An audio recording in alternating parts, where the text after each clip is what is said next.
For centuries, Thistledown Manor stood as an elegant yet forgotten relic, nestled within a dense grove on the outskirts of Dovewood.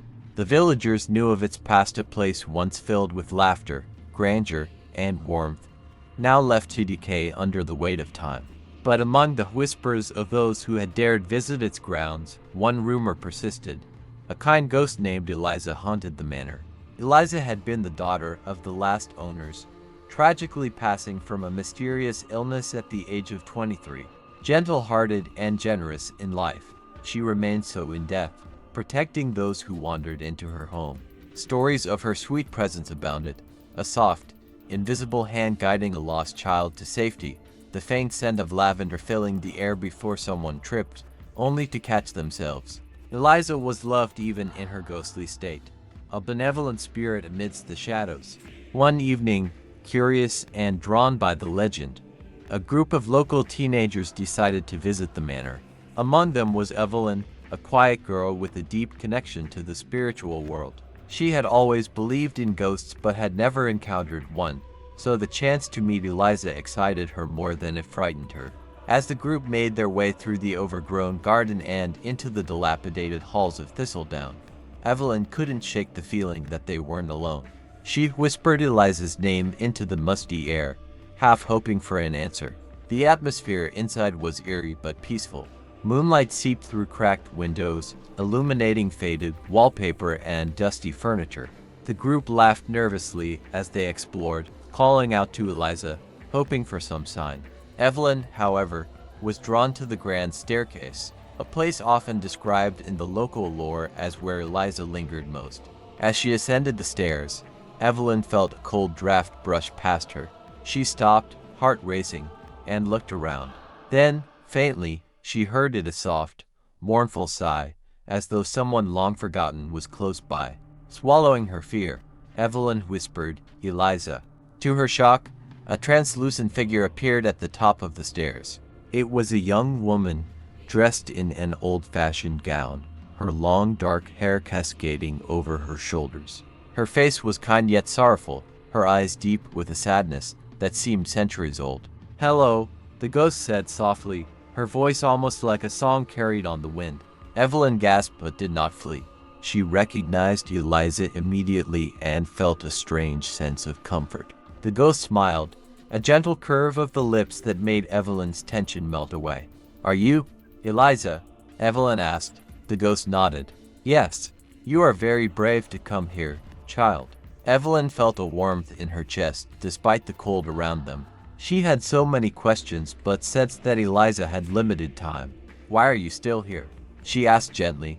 Eliza looked down the stairs, her gaze distant. "I am waiting for something I cannot recall. I feel there is something undone." Before Evelyn could ask more, the sound of glass shattering echoed from the hallway below, followed by startled screams from her friends. Eliza's expression shifted, her once kind eyes clouding with confusion. "I must go," Eliza whispered. "You should leave too." As Evelyn hurried down the stairs, she looked back to see Eliza fading, her form flickering like a flame caught in the wind. The screams from her friends grew louder, and when Evelyn reached them, she found them huddled near the broken remnants of a large mirror that had inexplicably shattered. No one had touched it. "Something's not right," one of the boys muttered, his face pale with fear. The air had changed. What was once a sense of calm had shifted to something darker, more malevolent. Evelyn felt a presence around them, something angry, vengeful. She quickly led the group outside, urging them to leave the manor before it was too late. As they ran through the gardens, Evelyn heard the soft voice of Eliza once more, barely a whisper against the wind. "I tried to keep them away, but they always come back." Confused, Evelyn turned around, but no one was there. She felt an icy chill crawl down her spine. Who was Eliza speaking of?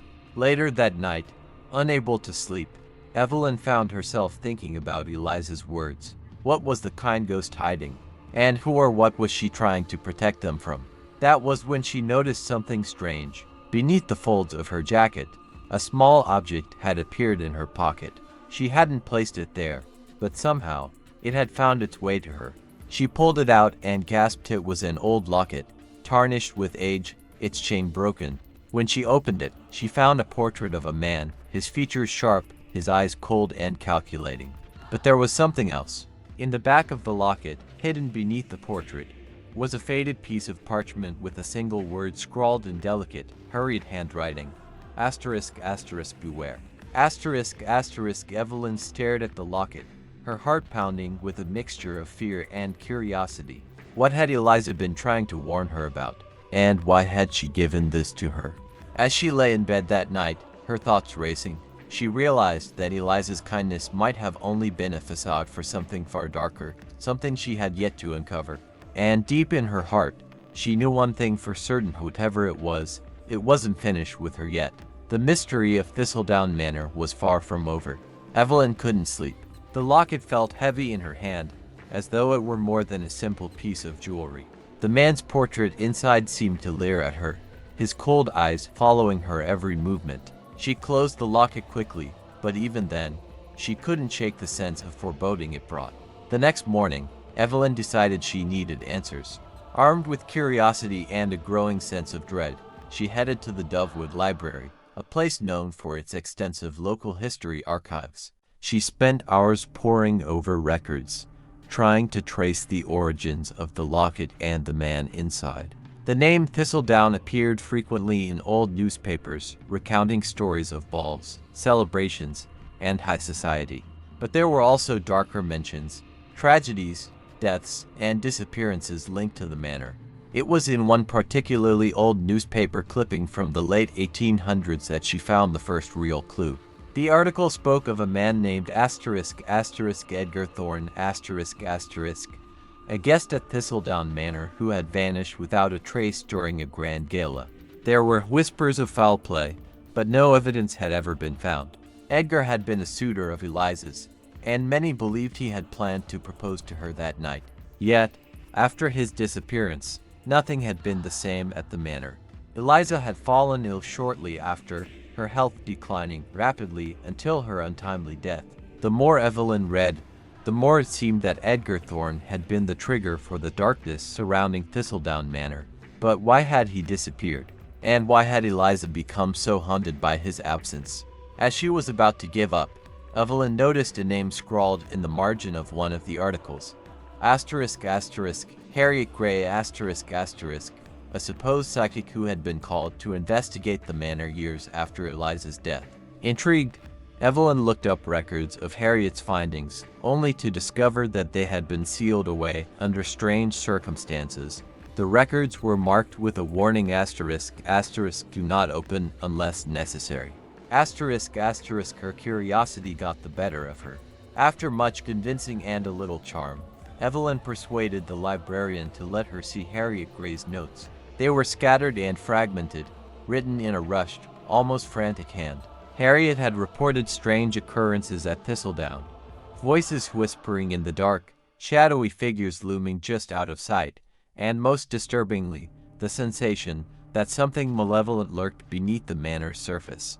One entry stood out to Evelyn, a note that seemed to hint at the truth of what had happened all those years ago. Eliza's spirit is not what it seems. She is kind, yes, but there is a darker force at play, something tied to the man she once loved. I fear that Eliza is both the key and the prisoner of this force, unable to move on because of what lies beneath. Beware the locket. It holds more power than you know.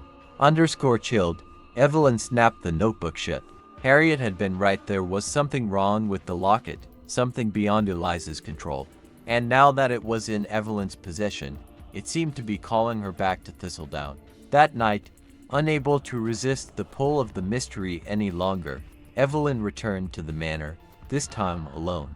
The wind howled through the trees as she made her way inside, the creaking floorboards beneath her feet adding to the eerie silence that filled the house. As she climbed the stairs once more, she felt the presence of Eliza. The ghost appeared at the top of the stairs, just as before, her kind eyes filled with sorrow. "You came back," Eliza whispered, her voice soft but filled with regret. "You shouldn't have." Evelyn held up the locket. "Why did you give this to me? What is it?" Eliza's gaze flickered to the locket, her expression tightening. "It was his," she said softly. "Edgar's. I thought it was lost when he disappeared." But now, it is tied to something darker, something that has kept me here. Evelyn felt a cold shiver run down her spine. What is keeping you here, Eliza? Eliza looked down, her voice barely a whisper. He wasn't the man I thought he was. There were secrets, dark secrets, tied to ancient rituals. I was foolish. I loved him, but in the end, he cursed us both. Before Evelyn could respond, the air around them grew heavy, and the temperature plummeted. A sudden gust of wind swept through the hall, extinguishing the candles she had brought with her. The darkness was thick, suffocating, and then she heard it, a low, guttural growl that seemed to echo from deep within the manor's walls. Eliza's form flickered violently, her face contorting in fear. He's here, she gasped. You need to run. But Evelyn couldn't move. She felt rooted to the spot as a shadowy figure emerged from the far end of the hall.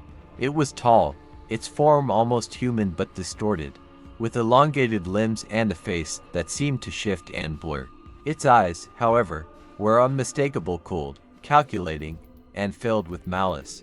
The figure moved closer, the air around it growing colder with each step. Evelyn clutched the locket tightly, her heart pounding in her chest. Eliza, the figure hissed, its voice dripping with venom. You cannot hide from me. Eliza backed away, her once kind face twisted in terror. I never wanted this, she whispered, her voice breaking. I never wanted any of this. Evelyn finally found her voice. What is he? She demanded, her eyes darting between Eliza and the figure. He is what remains of Edgar, Eliza said, her voice trembling. But he is no longer the man I loved. He has become something else, something born from the darkness he embraced. The shadowy figure grinned, its teeth sharp and menacing. And now, little girl, it growled, you hold the key to freeing me. Evelyn's grip on the locket tightened. She felt its cold metal pulse against her skin, as if it had a life of its own. What do you want from me? She demanded. The figure's grin widened. Open the locket, it whispered. Release me, and I will grant you power beyond your wildest dreams. Evelyn hesitated. The air around her seemed to hum with energy, and for a brief moment, she felt the temptation. But then she saw Eliza, her ghostly form flickering with desperation. Don't, Eliza pleaded. If you release him, he will be free to wreak havoc once more. I've kept him here all these years, but I can't hold him much longer. Evelyn's mind raced. She knew that whatever choice she made would change everything, whether for good or ill. She could not yet know. And as the shadowy figure loomed closer, its presence overwhelming, she realized that the real battle was only beginning. The locket in her hand grew colder, pulsing with dark energy, as if waiting for her decision. Evelyn stood frozen at the top of the stairs, her heart pounding in her chest. The shadowy figure loomed before her, its malevolent presence nearly suffocating. The locket in her hand pulsed with a dark energy, urging her to open it, to release the sinister force that had been trapped for so long. But then she looked at Eliza, who had done nothing but try to protect her. Despite her own torment, the ghost had fought to keep the darkness at bay. Evelyn knew that to open the locket would be to unleash a terrible evil upon the world, one that Eliza had spent over a century containing. Taking a deep breath, Evelyn spoke firmly. No, she said, her voice trembling but resolute. I won't free you. The shadowy figure snarled, its distorted face twisting in anger. Foolish girl, it hissed, stepping closer. Do you think you can defy me? I am bound to the locket. Open it, and you will see my power. Eliza's form flickered as she stepped forward, her eyes filled with both fear and determination. Evelyn, she said softly, there is a way to end this, but it will require great strength. What do I need to do? Evelyn asked, her grip tightening on the locket. Eliza hesitated, her ghostly form shimmering with a strange light. The locket can either release him or destroy him, she explained. But to destroy him, you must be willing to let go of the power it holds. You must break it completely. The shadow figure let out a low, guttural laugh. You think you can destroy me? It sneered. This place, this manor, it is my domain. I am eternal. But Evelyn wasn't listening to his threats. She focused on Eliza's words, feeling the weight of the decision pressing down on her. The locket thrummed in her hand, and she could feel its pull, the temptation to give in to its power, to be part of something larger, something otherworldly. But she knew that was the path of darkness, the same path Edgar Thorne had taken. Slowly, Evelyn stepped forward, holding the locket between her fingers. She could feel the dark energy swirling around her, the pull of Edgar's twisted soul inside. She looked up at the shadowy figure, its form shifting and writhing with fury.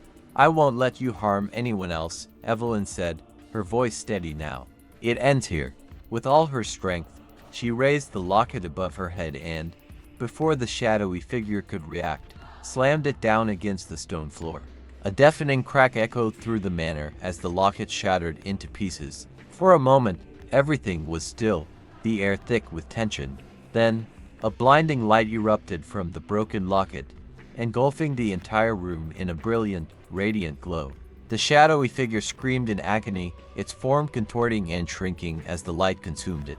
Evelyn shielded her eyes, but she could feel the presence of the dark force being pulled away, banished by the light. The manor seemed to shake around her as if the very walls were being cleansed of the evil that had plagued it for so long. When the light finally faded, Evelyn slowly opened her eyes. The shadowy figure was gone, its presence wiped from the manor. The air felt lighter, as though a great weight had been lifted from the house. She turned to where Eliza had been standing, but the ghost was no longer flickering in and out of existence. Instead, Eliza appeared whole, her form solid and at peace. "Thank you," Eliza said softly, her eyes filled with gratitude. "You freed me." Evelyn felt a wave of relief wash over her, though her heart still ached for the tragedy that had befallen Eliza all those years ago. "You don't have to stay here anymore," Evelyn said. "You can finally move on." Eliza smiled, a gentle, radiant smile that filled the manor with warmth. "I can," she agreed, "but I will always be grateful for your courage. Without you, I might have been trapped forever." As Evelyn watched, Eliza's form began to shimmer once more, but this time it was different. There was no sadness, no fear, only peace. Eliza's spirit rose gracefully, her presence becoming lighter and brighter until she was nothing more than a soft glow. And then, with a final whisper of thanks, she was gone. Evelyn stood in the empty hall, the manor now quiet and still. For the first time since she had entered Thistledown, the place no longer felt haunted. It was simply an old house, empty and forgotten, but no longer burdened by the darkness that had once lurked within its walls. She took a deep breath, feeling a sense of calm settle over her. The weight of the locket was gone, and with it, the dark power that had sought to control her. Eliza was free, and whatever evil Edgar Thorne had become had been banished for good. As Evelyn left the manor, she looked back one last time at the grand, weathered house. It no longer seemed so imposing, so filled with secrets. Instead, it felt like a chapter had closed, a dark story that had finally reached its end. But Evelyn knew she would never forget the kindness of the ghost who had protected her and the strength it took to face the darkness. And though she hoped the evil had truly been vanquished, she couldn't shake the feeling that some mysteries of Thistledown Manor might never be fully uncovered. Still, as she walked away, she felt something new: hope. Whatever had gone wrong all those years ago, it was now set right. And for the first time in over a century, peace had returned to Thistledown.